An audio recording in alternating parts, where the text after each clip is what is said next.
But she's also a veterinary student of the final years, so she'll have some very interesting insights of things for us. Yeah, that's really introduction. Sorry for the lights.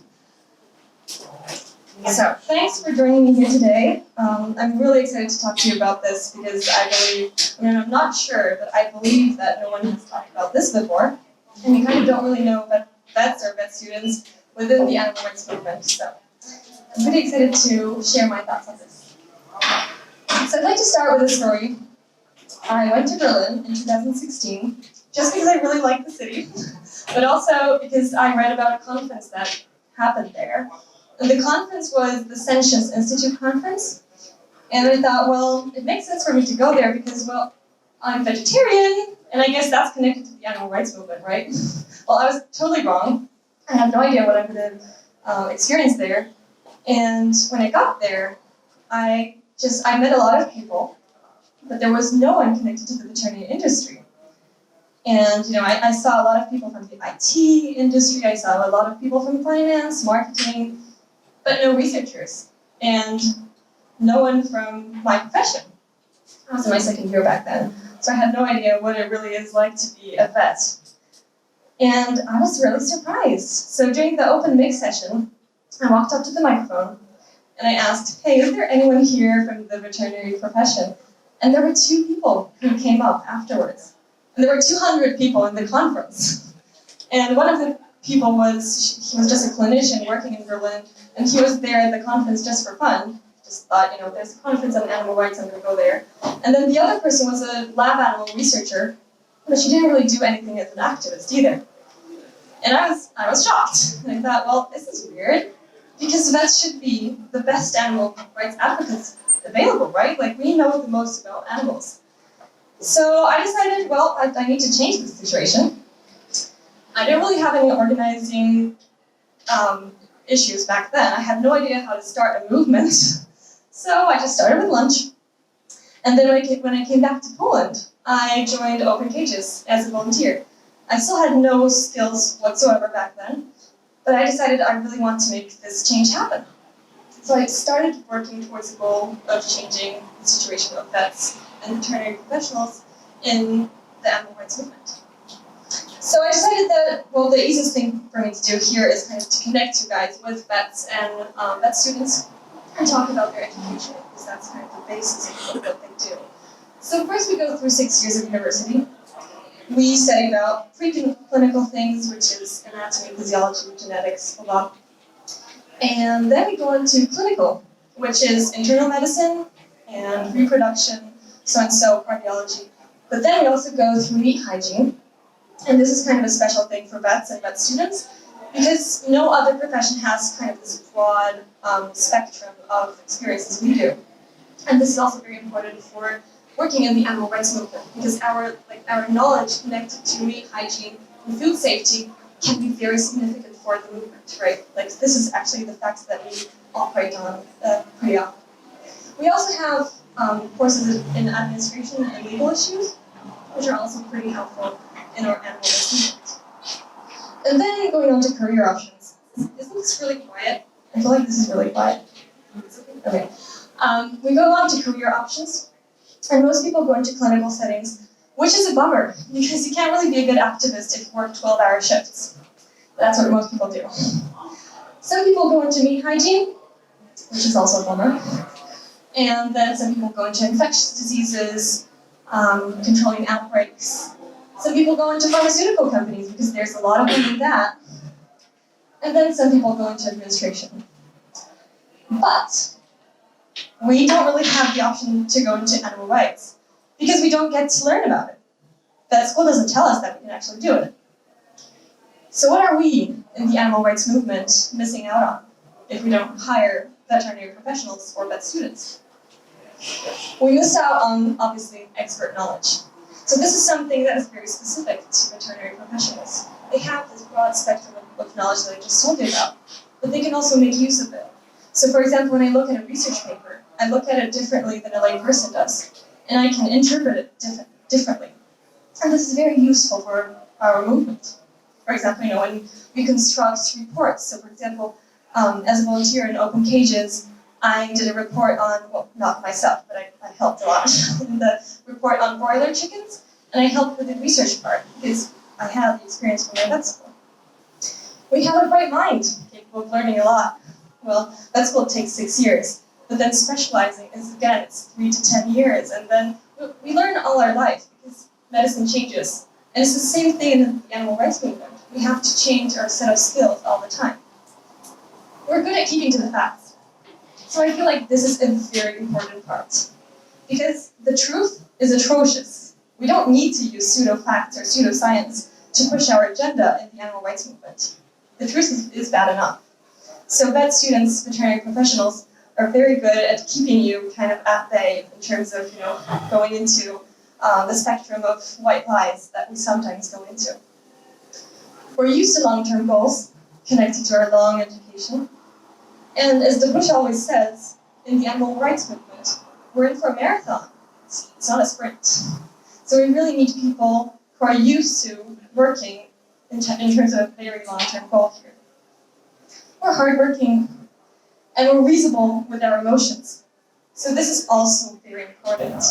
Burnout is a real thing, and a lot of people who have very intense emotions get burnt out very fast.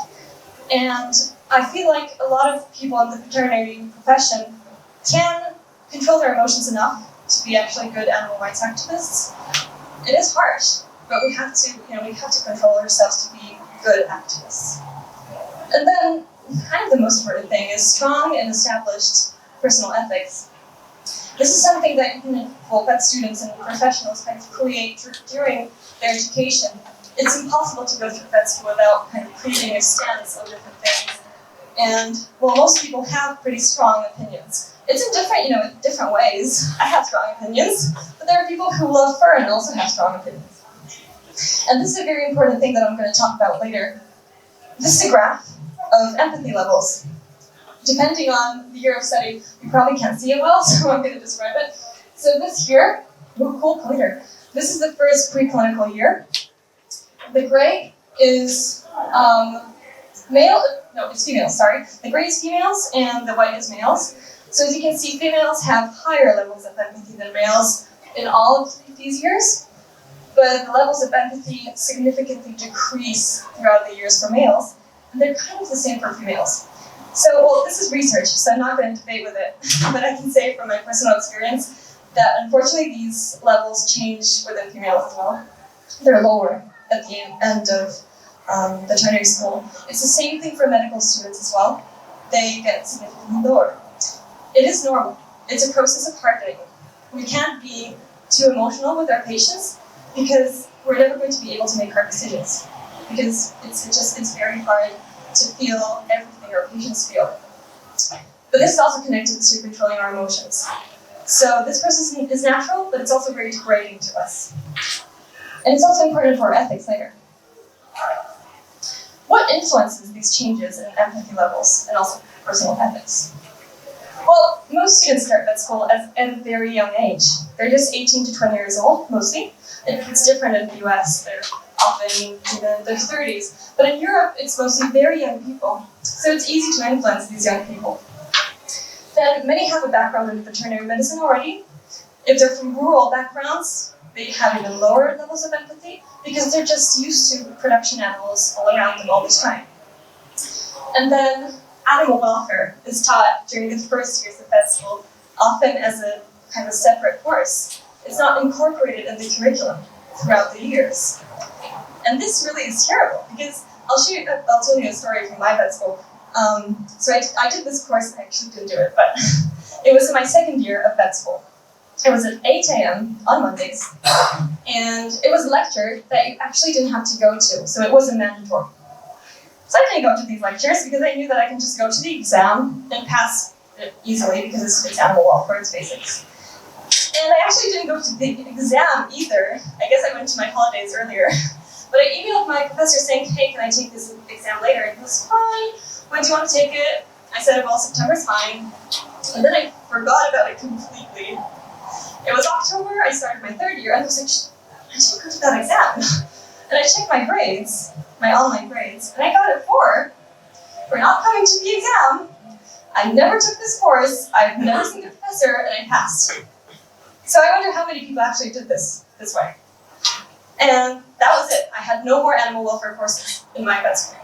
I wonder how similar it is in different schools. Of course, it depends on the country. For example, in Edinburgh, they have a wonderful animal ethics course that kind of it's spread out through all the years. Well, but this is the Warsaw Veterinary School. That's it. But the most important influence is not animal welfare courses. It's actually called something called the silent curriculum. So this is something that is not, it's not incorporated in terms of science. It's there, it's everywhere. It's the attitude of professors towards animals. It's the attitude of academia staff towards animals. It's their behavior, it's the way they talk about patients. It's kind of the whole, everything around what they actually teach.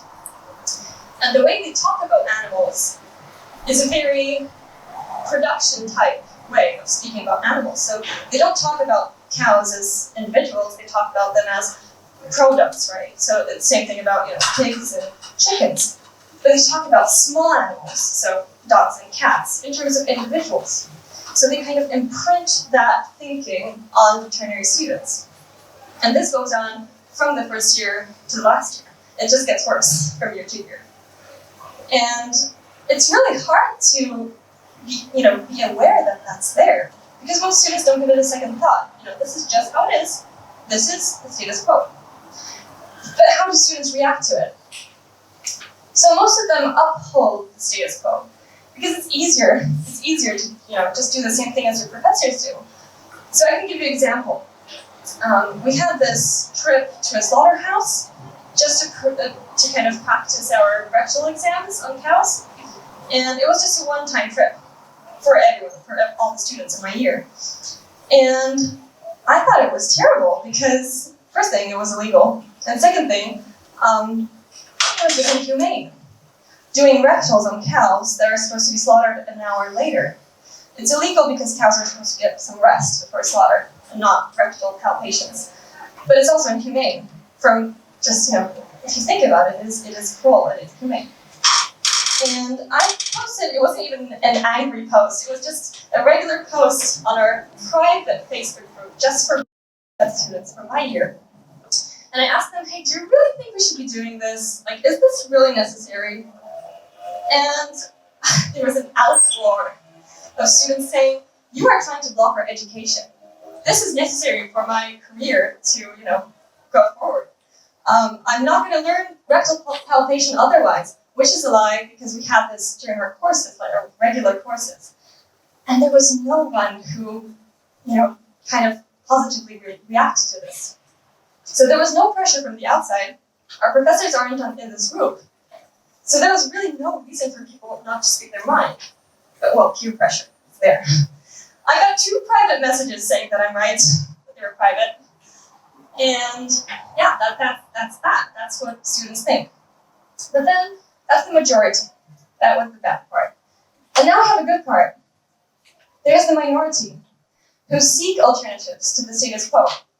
So they self-organize. They organize meetings, sometimes vegan societies. That's kind of typical for the UK or the US. But sometimes they also organize larger things. Just a sip of water. So we organized this conference in Warsaw 3 times already. Twice it was an international conference, the Ethical Dilemmas in Veterinary Education Conference. It's a really long name, and the funny thing is that this year I was opening the conference again, because I'm the main organizer, and I forgot the name. And I was like, welcome to the Ethical Dilemmas in Veterinary Education Conference. But still, we had a lot of people come. And it was a safe space for all the vet students who had no one to come to before and talk about animal rights, about their dilemmas they see in vet school, because we have so many of them. For example, rectal palpation. Many other worse things happen in vet school. And so for the first edition, it was just Polish, but the second edition, there's an international one. And we had 100 participants from all over the world, because people from the US. And it was pretty good. We had great discussions. We also held our poster lopsided, unfortunately. And then the second edition, we got our poster straight. We also got 170 participants who still wanted more. And we had a lot of people who came to both editions, and they still want more. Because this was the first place they learned about a career option in the animal rights movement. We introduced new veterinarians there. We invited people from the animal rights movement who are veterinarians.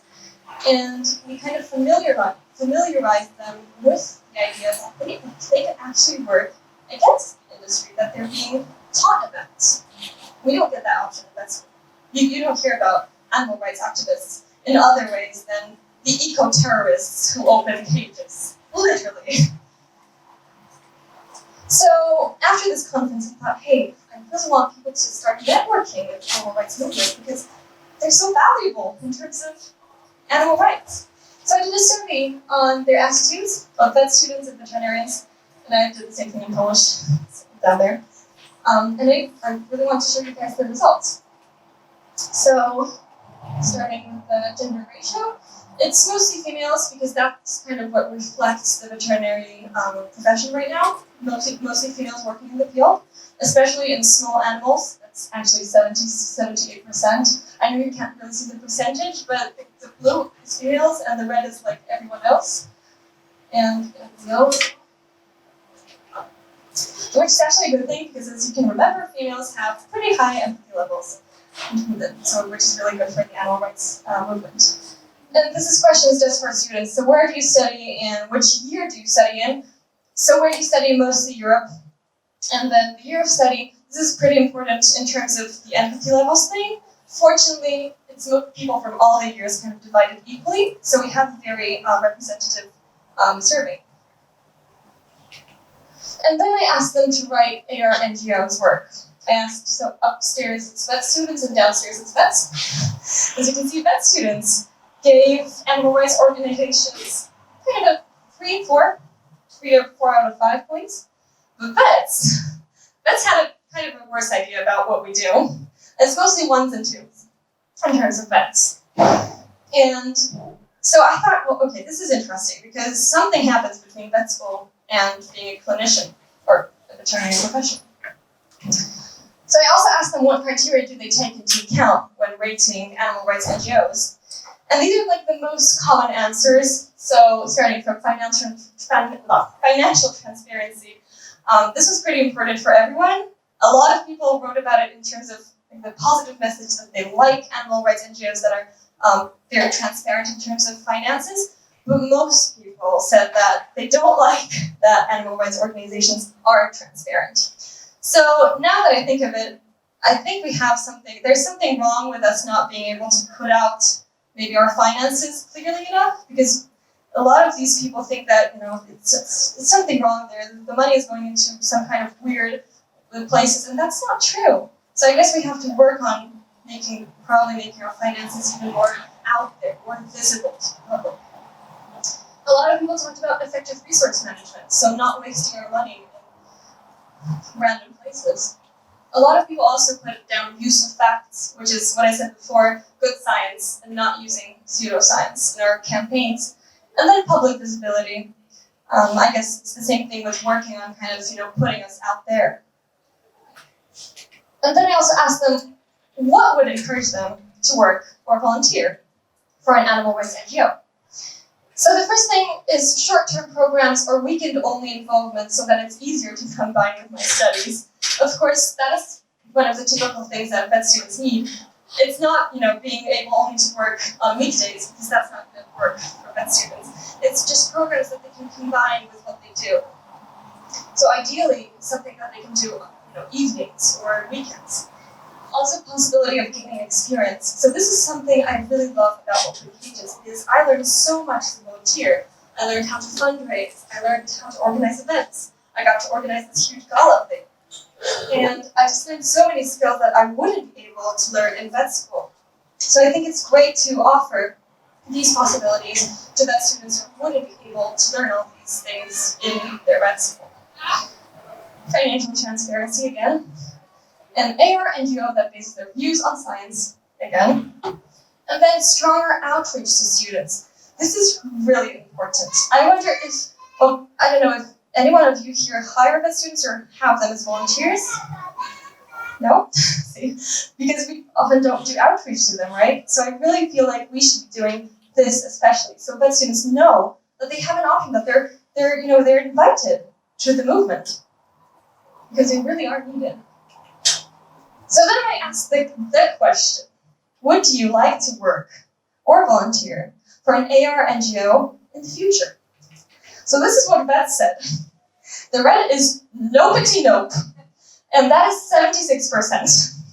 Vets are not willing to, but there's a good side.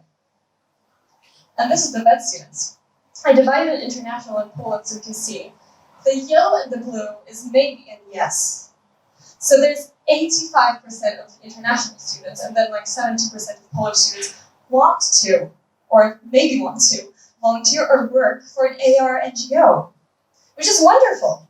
And we really need to use that potential. Because, well, when they become vets, something changes. We don't know what. But we really have to do the outreach to students, because they are future veterinary professionals. So the takeaway is, start with vet students and then go on to vets, because vet students are way more willing to work with us. So how to do it? Find a student contact or a student society. It's easy to find their Facebook pages. I would recommend starting there, and just message them, or find someone that you know in a vet school. Ask them whether they would be willing to organize a meeting. You can often do it at your place, or if it's impossible, try to do it at a vet school, but that might be more difficult. So I think it would be better to take it outside of vet school. And then offer opportunities. So what opportunities do they actually want? They want paid internships, of course, but if you don't have money for that, that is fine. They want volunteering opportunities as well. So as I said, I learned so many things at Open Cages, and I'm sure that you have so many things that volunteers could do in your organization. So starting from petitions, they can do databases, they can do webinars for your members. I did this once at Open Cages. I was asked to do just a basic webinar for our members on the basics of farm animals, and people really liked it. We had a nice discussion, because it's really useful for activists to have this basic knowledge, just to know that cows don't produce milk by their own, stuff like that. And also, of course, workshops and trainings. You can do this on weekends, and you don't really have to do a huge thing, a huge event. You just do it for a few people. So vet students really, really like to engage in things like this. What are vets good at in terms of working in your organization? So, of course, they're great at representing your organization in the media and in politics. Having a person with authority and also good communication skills is key for your credibility. So it's really good to have, a presentable vet, a likable one, out there saying, yes, I am a vet, and I'm also an animal rights activist, so you really should believe me right now. It is useful. They're good for corporate outreach for the same reasons. Because corporate can't debate the facts. And they can't say, no, you're not right, we know what's right for chickens. No, I am right, and I know what's right for chickens. Campaign advice, same reason. Mentorship for members of organization. So this is the place where I was supposed to talk about the webinar. I already did it before. But this is exactly what I meant by mentorship for our members.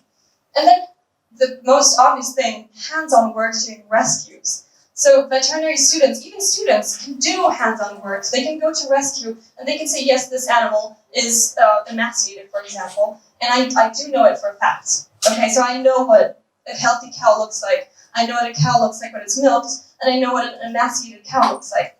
And they have the credibility.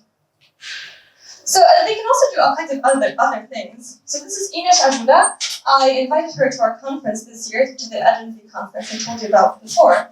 She's a research manager at Compassion, and so she doesn't do any of the things she does do some corporate outreach, but she's doing a different thing, but she's also a vet, and she's doing great at Compassion. And this is Vicky Bond. She was a speaker at CARE last year, and that's how I met her, and I took her to my conference as well. She's the managing director at the Humane League UK, and she's also doing great, and she's a vet. So we have difficulties in organizing within the veterinary profession, which is why we need your outreach. Because there are powerful lobbies For example, the meat producing lobby has so much money and is so powerful, it's everywhere, even in vet schools. We get trips to the slaughterhouse, but we don't get trips to animal sanctuaries. We don't get that. We don't get, information about the animal rights movement, but we get so much information on how much money you get from meat production. We have a huge workload, as I said before. A lot of people work 12-hour shifts. So it's just really hard for us to organize within the industry itself. And then we have also very high levels of burnout and other mental health issues that often result in suicide. Unfortunately, we have the highest level of suicide in terms of all the curating professionals. It's actually higher than medicine itself. So these are really huge obstacles that we have in terms of self-organizing. And this is why we need your outreach. We need you guys to pull your hand out and say, hey, I really want to in my industry. So again, start with vet students. Don't start with vets, because vets have all these difficulties I just talked about. And vet students, they don't know about it yet. And I'd like to finish with a vision. This is a picture from my conference this year. It's all vet students into the discussion. I mean, one person has their eyes closed, but she was actually very vocal a minute before we took that picture. And they're all they have so much interest in working for the animal rights movement. They want to do it. This was the first time they actually talked about it in a huge room with other vet students. And I really want the conference in Berlin, I want CARE to be crawling with vets. I want them to do this because they have huge potential. But to use it, you have to do the outreach. You have to do the outreach to students. You have to offer them opportunities. Because together, we really do have the potential to change the world, and I believe it. I really believe it. Thank you. Questions? This is it for me in a placement.